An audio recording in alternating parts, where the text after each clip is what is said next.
اللہ تعالیٰ نے جو انسان پیدا کیے ہیں ان کے مزاج مختلف ہیں.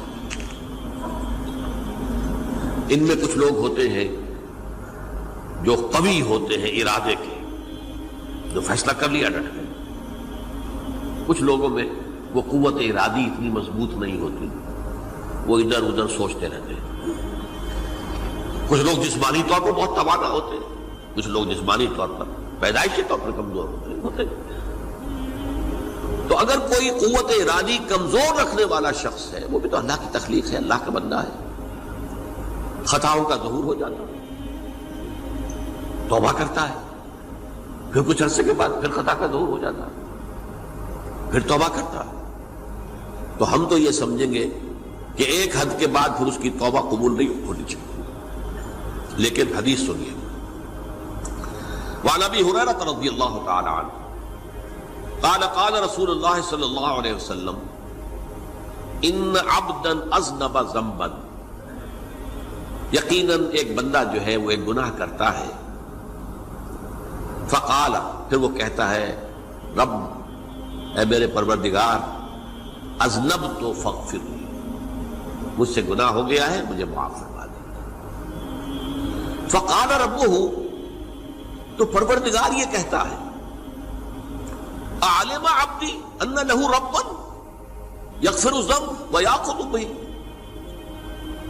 میرا یہ بندہ یہ جانتا ہے کہ اس کا ایک رب ہے جو گناہ معاف بھی کر سکتا ہے اور سزا دے بھی سکتا ہے. کیا معنی ہوئے؟ گناہ اس نے کیا ہے لیکن جانتا ہے اللہ کو کہ وہ معاف بھی فرما سکتا ہے، تبھی تو وہ اللہ سے معافی کی درخواست کر رہا ہے. اس کے اس جاننے کی بنیاد پر، اس کے اس علم کی بنیاد پر، اس کے اس ایمان کی بنیاد پر فرمایا غفرت لعبدی، میں نے اپنے بندے کو معاف کر دیا. ثم مکث ما شاء اللہ، پھر وقت گزرا جتنا کہ اللہ نے چاہا. ثم اذنب ذنبا، پھر اس سے گناہ ہو گیا. فقال رب اذنبت ذنبا فاغفر، پھر کہتا ہے پروردگار مجھ سے گناہ ہو گیا، پھر مجھے معاف فرما دے. فقال ربہ، اللہ فرماتا ہے عالم عبدی ان لہ ربا یغفر الذنب ویأخذ بہ، میرا بندہ ہے نا جو جانتا ہے کہ اس کا ایک رب ہے، ایمان باللہ اس کے اندر ہے، تبھی تو پکار رہا ہے. اور یہ بھی جانتا ہے کہ وہ گناہ معاف بھی کر سکتا ہے اور چاہے تو پکڑ بھی سکتا ہے، سزا بھی دے سکتا ہے. تو فرمایا، اللہ تعالیٰ فرماتے ہیں میں نے فرمایا کہ میں نے معاف کر دیا. ثم مکث ما شاء اللہ، پھر ایک عرصہ گزرا اس کے بعد. ثم اذنب ذنبا، پھر اس نے گناہ کیا. قال رب اذنبت ذنبا آخر، اس نے کہا پروردگار میں نے تو پھر ایک اور گناہ کر دیا، فاغفر لی، مجھے بخش دے. فقال اعلم عبدی ان لہ ربا یغفر الذنب ویأخذ بہ، میرا بندہ جانتا ہے نا کہ اس کا ایک رب ہے جسے وہ پکار رہا ہے، کیوں وہ جانتا ہے کہ اسے اختیار حاصل ہے کہ چاہے تو بخش دے اور چاہے تو پکڑ لے. اس کے اس علم، اس ایمان کی بنیاد پر میں نے اسے معاف کر دیا. ایک اور حدیث، میں نے چونکہ اس گفتگو کے لیے ان احادیث کا تفحص کیا ہے، یہ تو بہت ہیں حدیثیں، میں نے ان میں سے کچھ چنی ہیں. ہمارے بعض واعظ ناصح وہ بھی کسی شخص کو روکتے رہے، برائیوں سے روکتے رہے، نہیں رکتا، تو کہیں غصے میں آ کے اللہ تجھے کبھی معاف نہیں کرے گا. یہ کتنا بڑا جرم ہے، اس کا اندازہ کیجئے اس حدیث سے. تو میرے بندے کو میری رحمت سے مایوس کر رہے ہیں، کتنا بڑا جرم ہے، اس کا اندازہ کیجئے. یہ مسلم شریف کی روایت ہے عن جندب، حضرت جندب رضی اللہ تعالی عنہ سے، ان رسول اللہ صلی اللہ علیہ وسلم حدث، کہ اللہ کے رسول صلی اللہ علیہ وسلم نے ایک واقعہ بیان کیا. ان رجلا قال، کہ ایک شخص نے یہ کہا واللہ لا یغفر اللہ لفلان، کہ خدا کی قسم اللہ تعالیٰ فلاں شخص کو کبھی معاف نہیں کرے گا. وَأَنَّ اللَّهَ تَعَالَى قَالَ، اس پر اللہ تعالیٰ نے یہ فرمایا منزل الذی یتعالی علیہ، یہ کون ہے جو میرے اوپر حکومت کرنے والا آ گیا، جو میری طرف سے حکم لگا رہا کہ میں کبھی معاف نہیں کروں گا؟ منزل الذی، کون ہے وہ شخص، الذی یتعالی علیہ انی لا اغفر لفلان، کہ میں فلاں شخص کو کبھی معاف نہیں کروں گا، قد غفرت لفلان، اس کو تو میں نے معاف کر دیا، واحبطت عملہ، اس شخص کے تمام اعمال میں نے ضائع کر دیے کہ تم نے میرے بندے کو مایوس کیا۔ یہ ہے جرم کی انکار۔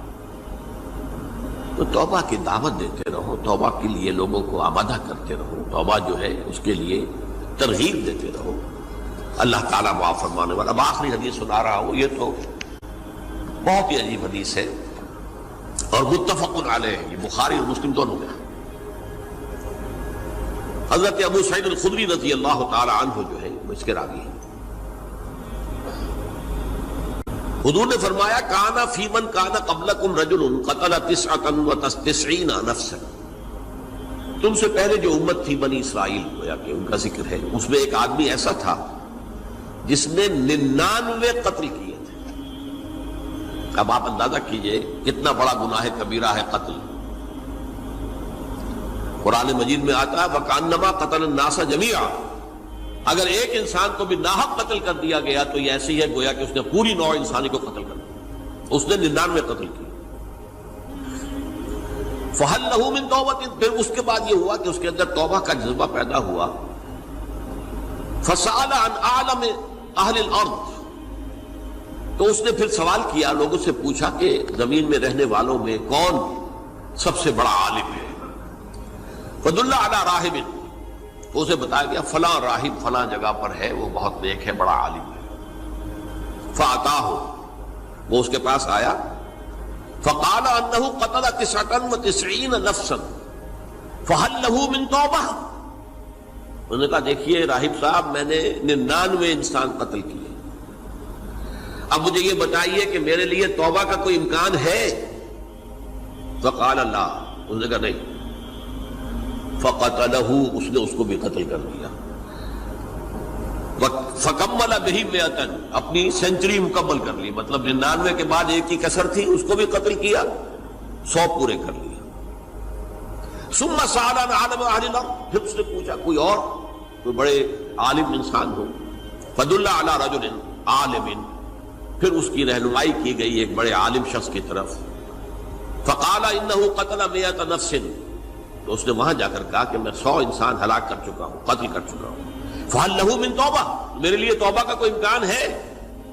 فقال نعم، کہا کیوں نہیں، 100 قتل کیے تب بھی کیا ہے، توبہ کا راستہ دروازہ کھلا ہوا، ما لم یغرغر، جب تک کہ وہ گھنگرو نہیں بج رہا اس وقت تک تمہارے توبہ کا دروازہ کھلا ہوا ہے۔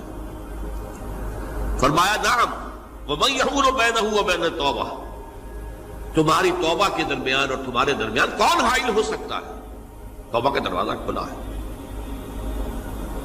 لیکن ساتھ ہی کہا انطلق الی ارض کذا و کذا، اب تم ایسے کرو جہاں تم رہتے ہو وہاں نہ جاؤ واپس، وہاں کا ماحول اچھا نہیں ہے، معاشرہ اچھا نہیں ہے، ہو سکتا ہے کہ تم توبہ پر قائم نہ رہ سکو، تم فلاں جگہ چلے جاؤ، وہاں اچھے لوگ آباد ہیں، ان میں جا کر رہو۔ فإن بها أناس يعبدون اللہ تعالی، وہاں ایسے لوگ آباد ہیں جو اللہ کی بندگی کرتے ہیں۔ فاعبد اللہ معہم، تو تم ان کے ساتھ مل کر اللہ کی بندگی اور پرستش کرو۔ ولا ترجع الی ارضک، اپنی زمین کی طرف اپنے وطن میں واپس بن جاؤ۔ فإنها ارض سوء، وہ بری جگہ ہے۔ فانطلقا، تو وہ چل پڑا، ہجرت کر رہا ہے، اس جگہ جا رہا ہے جہاں کا راہب نے بتایا تھا۔ حتی اذا نصف الطریق، جب آدھا راستہ اس نے پورا کر لیا، اتاہ الموت، موت آ گئی۔ فاختصمت فیہ ملائکۃ الرحمت و ملائکۃ العذاب، اب وہ جہنم کے فرشتے بھی آ گئے اس کی جان قبض کرنے کو، اور جنت کے بھی آ گئے۔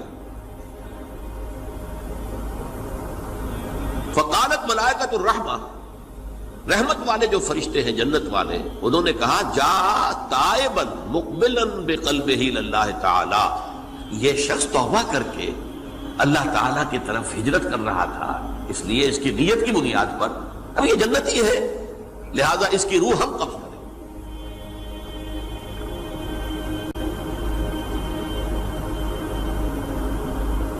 وقالت الملائکۃ العذاب، اور وہ جو عذاب والے فرشتے ہیں وہ کہیں گے انہ لم یعمل خیرا قط، تو نے توبہ کے بعد کوئی نیک عمل تو کیا ہی نہیں، تو کس بنیاد پر اس کو تم جنت میں لے جاؤ گے؟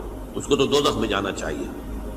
فاتاہ ملک فی صورت آدمی، تو ان کے پاس اللہ نے ایک اور فرشتے کو بھیج دیا آدمی انسانی شکل کے اندر، فجعلوہ بینہم، ان فرشتوں نے کہا بھائی ہمارا فیصلہ کرا دو، اس کی روح ہم لینا چاہتے ہیں یا ہم لینا چاہتے ہیں،